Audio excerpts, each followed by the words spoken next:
The restaurant was quiet, filled with the clinking of glasses and murmured conversations when the sudden shuffle of chairs shattered the calm. 3 men stood up, their faces twisted with rage, their eyes locked on Ibrahim Traoré. Within seconds, the atmosphere turned from warm to suffocating. No one dared to intervene, but everyone knew something terrible was about to happen. What those men didn't realize was that their hatred would backfire in ways they never expected. In just 15 seconds, their attempt to humiliate him would transform into a chilling lesson, a moment that would haunt them for years to come. Ibrahim Traoré wasn't just any young man. He carried himself with quiet strength, a presence that drew attention even when he said nothing. That night, he entered the restaurant alone, tired from a long day, simply seeking a warm meal and a few moments of peace. Yet, his presence stirred whispers the moment he walked in. He was a man of dark skin in a city where prejudice ran deep. Some watched with silent curiosity, others with disdain hidden poorly behind smirks. For Ibrahim, this was not unusual. Racism had followed him like a shadow on the streets and workplaces, even in spaces meant for leisure.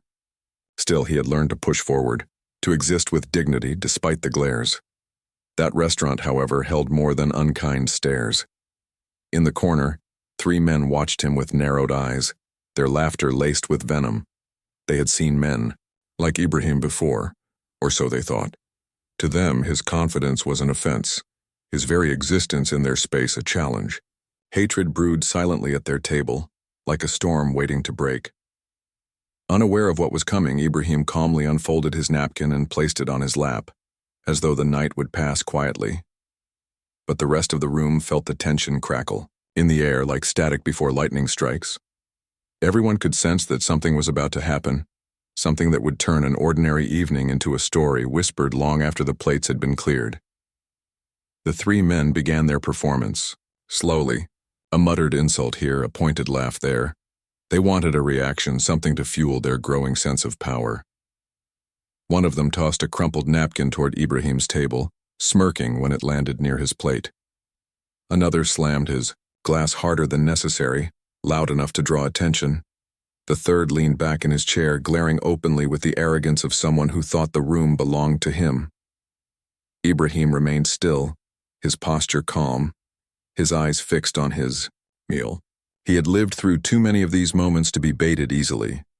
Silence, he believed, was sometimes the sharpest form of resistance. But silence did not ease the tension for the rest of the restaurant. Diners shifted uncomfortably in their seats, torn between fear of escalation and shame for their own passivity. The men's frustration grew with every second of his quiet composure. To them, it wasn't enough to insult him. They wanted to break him. Hatred demands spectacle, and they were determined to create one. With deliberate slowness, they rose from their seats. Their chairs scraped the floor like knives against stone. A hush fell across the room. They moved toward him, forming a half circle around his table. Their shadows fell across his plate, their bodies towering as though to erase his presence. One of them muttered something venomous under his breath. Another clenched his fists, and the third cracked a grin that reeked of cruelty. Every second stretched, heavy with the expectation of violence. People held their breath. Some clutched their phones, ready to record, while others avoided eye contact, wishing they could vanish. It was the kind of moment that exposes the soul of a society, whether it will stand against injustice or cower in silence. Ibrahim looked up at them, finally breaking his stillness. His gaze was steady, piercing, and unshaken. It was not anger they saw in his eyes, nor fear. It was something far more unsettling. It was the unspoken message that their hatred could not define him, that their attempt to degrade him would only rebound on themselves. The seconds ticked by and the air grew thick, unbearable, and then the storm broke. One of the men lunged first, knocking Ibrahim's glass over. Water spilled across the table, a deliberate act of disrespect. The second slammed a hand down, trying to force Ibrahim to flinch. The third laughed, a cruel sound echoing in the hushed room. But in that instant, those 15 unforgettable seconds, everything shifted. Ibrahim rose slowly, not with panic but with commanding presence. His chair slid back with a sound that silenced even the laughter. He stood taller than they expected, broader, stronger, radiating a quiet authority that made the aggressors pause. He didn't need to shout. His stillness was louder than any words. He stared directly at them, unblinking, as though measuring their very souls. The room itself seemed to close in around them, amplifying the weight of their actions. What had begun as a game suddenly felt dangerous, not for Ibrahim but for them. And then came the eyes of the crowd. Phones raised, cameras recording, strangers watching. The attackers realized they had trapped themselves, their faces now etched into a digital memory that would follow them forever. Their confidence faltered. Their smirks faded. In those seconds, the power shifted entirely. Ibrahim didn't strike, didn't retaliate. He simply stood, resolute, his presence exposing the emptiness of their hatred. Their aggression crumbled under the unbearable light of exposure, their cruelty turning inward like poison. For the first time, they felt the shame of being seen, not as powerful men but as bullies stripped of their bravado. 15 seconds was all it took. 15 seconds for 3 men to realize their mistake. 15 seconds for an entire room to witness how dignity can dismantle hatred. The men retreated, their arrogance dissolving into muttered excuses.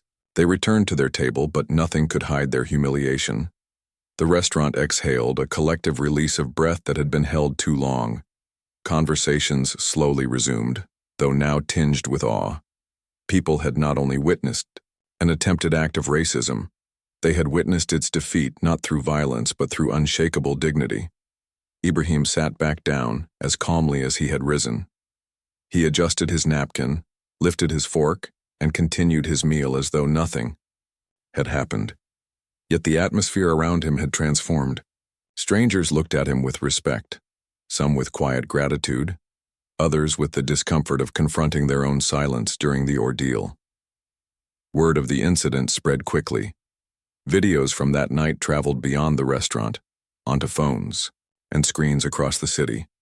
The images of 3 men crumbling under the weight of their own hatred, and 1 man standing tall without raising a hand, sparked conversations about racism, courage, and the power of restraint. For Ibrahim, it was never about theatrics. It was about survival, about refusing to bow to hatred. His strength came not from fists but from the refusal to be diminished. He had shown that racism's true weakness lies not in its noise but in its fragility, exposed the moment it is met, with unwavering dignity. And so, the night ended not with broken plates or spilled blood, but with something far more enduring, a reminder that hate cannot withstand the quiet power of self-respect. The question that lingered long after was simple, yet haunting. When faced with injustice, will we be the silent bystanders, or will we find the courage like Ibrahim to stand with dignity against hate?